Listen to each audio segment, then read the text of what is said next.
最新 X Power 嘅半固態電池 M16同埋 M17，我估計咧最受歡迎一定會係呢個 M17啦，因為佢嗰個橙色好明顯啊，就係瞄住最新嘅 iPhone 17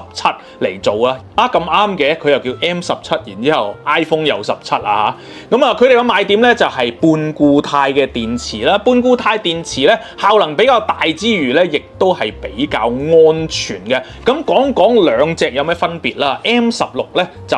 遠睇下好似冇乜分別 ，M16咧係薄少少，而佢係咧5000 mAh 嘅，而 M17咧就係厚少少嘅，爭好少，但係有成10000個 mAh， 而佢哋喺自己嘅容量界別咧都做到全球最薄嘅。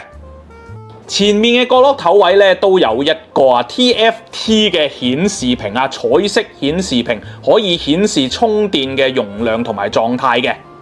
兩款都支援無線充電同埋 PD 快充嘅，咁好得意嘅 M16咧就叫1520呢個 M17咧就叫2530。解釋下先，1520嘅意思咧就係當佢行無線 QI2 嘅時候咧就有15瓦嘅輸出，而 PD 快充嘅時候咧就有20瓦嘅輸出嘅。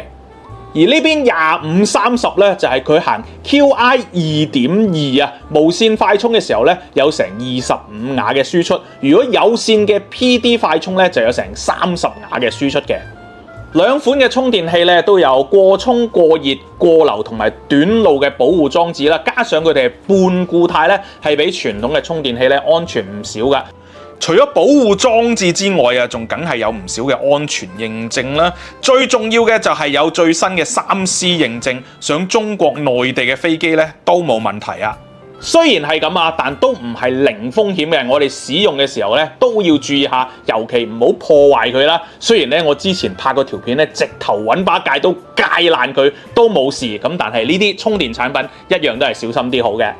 喺呢度分享個防火小知識俾大家啦！呢兩款充電器嘅防火等級係 UL94V0， 咁即係點啊？就係要經歷2次10秒火焰噴射都要喺10秒之內咧完全熄滅，又唔會滴啲火出嚟又唔會蔓延開去啦，係一個好高等級嘅防火性能嚟嘅。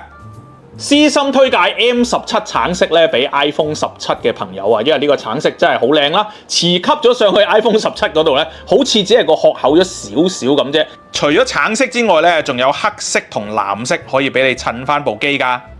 呢件 X Power 產品都有1年保養，半年內有壞仲1換1添。仲有購買任何 X Power 產品咧，即可喺產品表面做翻個個人刻名服務嘅，訂製個人以及公司嘅禮品打造你獨一無二嘅禮物詳情可以向 X Power 客服查詢嘅。